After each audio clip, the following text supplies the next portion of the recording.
Welcome to Sana Tamil tech எடிச்சபிள். இன்றைக்கி நம்ம என்ன பார்க்க போகிறோம் அப்படின்னா, பிஎஃப்பில் ட்ரான்ஸ்ஃபர் கிளைம் பண்ணுவாங்க. அதாவது ஒரு பிஎஃப் அக்கௌண்ட்லேருந்து இன்னொரு பிஎஃப் அக்கௌண்ட்டுக்கு அமௌண்ட் வந்து ட்ரான்ஸ்ஃபர் பண்ணுவாங்க.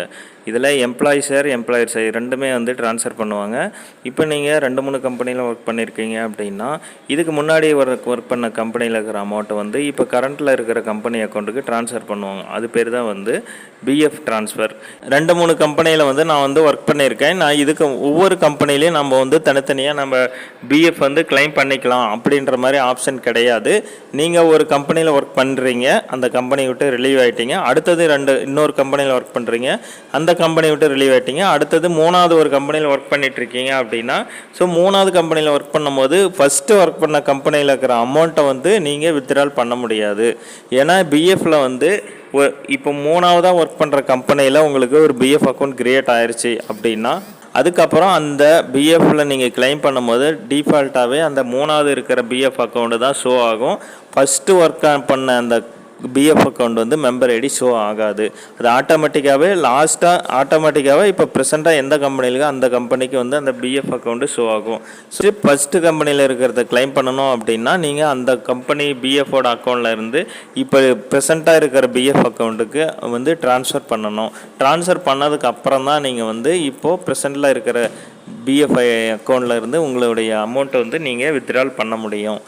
ஸோ நீங்கள் பிஎஃப் கிளைம் பண்ணும்போது இந்த டேட் ஆஃப் பிண்டும் டேட் ஆஃப் ஜாயினிங் அப்டேட் ஆகிருக்கா அப்படின்றத நீங்கள் செக் பண்ணிக்காங்க. அப்டேட் ஆகலைன்னா உங்களுடைய நீங்கள் எந்த கம்பெனியில் ஒர்க் பண்ணீங்களோ அதில் எம்ப்ளாயர்ஸ் இருப்பாங்க, அங்கே எம்ப்ளாயர்கிட்ட சொல்லி நீங்கள் வந்து அப்டேட் பண்ண சொல்லுங்கள்.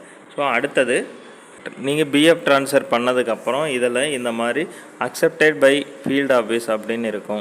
ஸோ இந்த மாதிரி பண்ணும்போது தான் உங்களுக்கு வந்து ட்ரான்ஸ்ஃபர் வந்து கிளைம் நீங்கள் ட்ரான்ஸ்ஃபர் பண்ணது வந்து உங்களுக்கு அக்கௌண்ட்டில் கிளைம் ஆகும். அதாவது ஒரு பிஎஃப் அக்கௌண்ட்லேருந்து இன்னொரு பிஎஃப் அக்கௌண்ட்டு கிளைம் ஆகும்.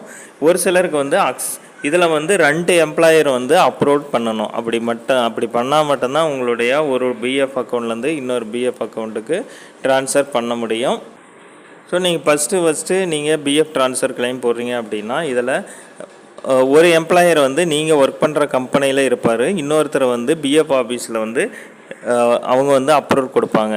ஸோ அந்த ஆஃபீஸர் வந்து அப்ரூவ் பண்ணதுக்கப்புறம் தான் வந்து இந்த ஒரு பிஎஃப் அக்கௌண்ட்லேருந்து இன்னொரு பிஎஃப் அக்கௌண்ட் ட்ரான்ஸ்ஃபர் ஆகும். Accepted by employer pending at field office அப்படின்னு சொல்லி ஒரு பெண்டிங்கில் வந்து ஒரு ஸ்டேட்டஸ் வரும். அதாவது நீங்கள் ஃபஸ்ட்டு அப்ளை பண்ணும்போது ஸோ இதில் வந்து அக்செப்டட் ஆயிடுச்சு, 2 பேருமே அப்ளை பண்ணிட்டாங்க, அப்ரூவல் கொடுத்துட்டாங்க, அதனால் இது அக்செப்டட்னு காமிக்குது.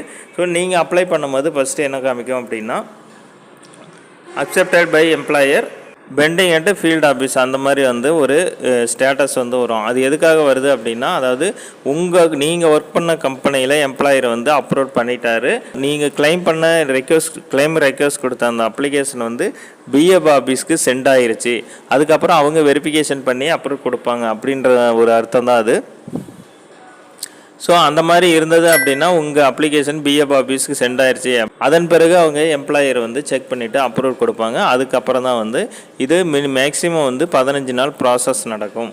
ஸோ 15 நாளுக்கு அப்புறம் உங்களுக்கு மெசேஜ் வரும், இந்த மாதிரி ட்ரான்ஸ்ஃபர் வந்து கிளைம் சக்ஸஸ் ஆயிடுச்சு அப்படின்ற மாதிரி மெசேஜ் வரும். ஸோ அதன் மூலிமா நீங்கள் தெரிஞ்சுக்கலாம். 2-3 கம்பெனி ஒர்க் பண்ணிவிட்டு நீங்கள் ஃபஸ்ட்டு கம்பெனியில் இருக்கிற கிளைம் வந்து இப்போ போட்டிங்க அப்படின்னா கொஞ்சம் டிலே ஆகும். ஏன்னா அது நீங்கள் கிளைம் வந்து பிஎஃப் கிளைம் ரெக்வஸ்ட் கொடுக்கும் போதே அதில் ப்ரீவியஸ் எம்ப்ளாயி அப்படின்னு வந்து 2 ஆப்ஷன் வரும். ப்ரீவியஸாக இருக்கிறதுக்கு வந்து கொடுத்தீங்க அப்படின்னா, அது வந்து இதுக்கு முன்னாடி என்ன கம்பெனி ஒர்க் பண்ணிங்களோ அதில் என்ன மெம்பர் ஐடி கொடுக்குறீங்களோ அந்த கம்பெனிக்கு தான் ரெக்வஸ்ட் போகும். ஸோ அது வந்து கொஞ்சம் டிலே ஆகும். நீங்கள் ப்ரெசென்ட்டாக இருக்கிற எம்ப்ளாய்க்கு நீங்கள் வந்து ரெக்வஸ்ட் கொடுத்தீங்க அப்படின்னா, லாஸ்ட்டாக நீங்கள் எந்த கம்பெனியில் இருந்தீங்களோ, அதாவது இப்போ நீங்கள் ஒர்க் பண்ண கம்பெனிக்கு முன்னாடி லாஸ்ட்டாக எந்த கம்பெனியில் இருந்தீங்களோ அந்த கம்பெனிக்கு வந்து ரெக்வஸ்ட் போகும். ஸோ அது வந்து அதோடைய ப்ராசஸ் வந்து சீக்கிரமாக வந்து உங்களுக்கு கம்ப்ளீட் ஆகும், சீக்கிரம் வந்து அப்ரூவ் கிடைக்க வாய்ப்பு இருக்குது. ஸோ அதனால் நீங்கள் எப்போ வந்து நீங்கள் பிஎஃப் ட்ரான்ஸ்ஃபர் கிளைம் பண்ணும்போதோ ப்ரெசென்ட் எம்ப்ளாயின்னு கொடுத்து நீங்கள் கிளைம் பண்ணும்போது அது கொஞ்சம் சீக்கிரமாகவே வந்து அப்ரூவ்ட் ஆகிறதுக்கு வாய்ப்பு இருக்குது. ஓகே ஃப்ரெண்ட்ஸ், இன்றைக்கி நம்ம பிஎஃப் ட்ரான்ஸ்ஃபர் கிளைம் பண்ணுறதுக்காக என்னென்ன செக் பண்ணணும், அதுக்கு என்னென்ன ப்ரொசீஜர் அப்படின்றத நம்ம இப்போ பார்த்தோம். ஸோ இந்த மாதிரி வீடியோ நீங்கள் தெரிஞ்சுக்கணும் அப்படின்னா நம்ம சேனலை சப்ஸ்கிரைப் பண்ணிக்காங்க. தேங்க்யூ.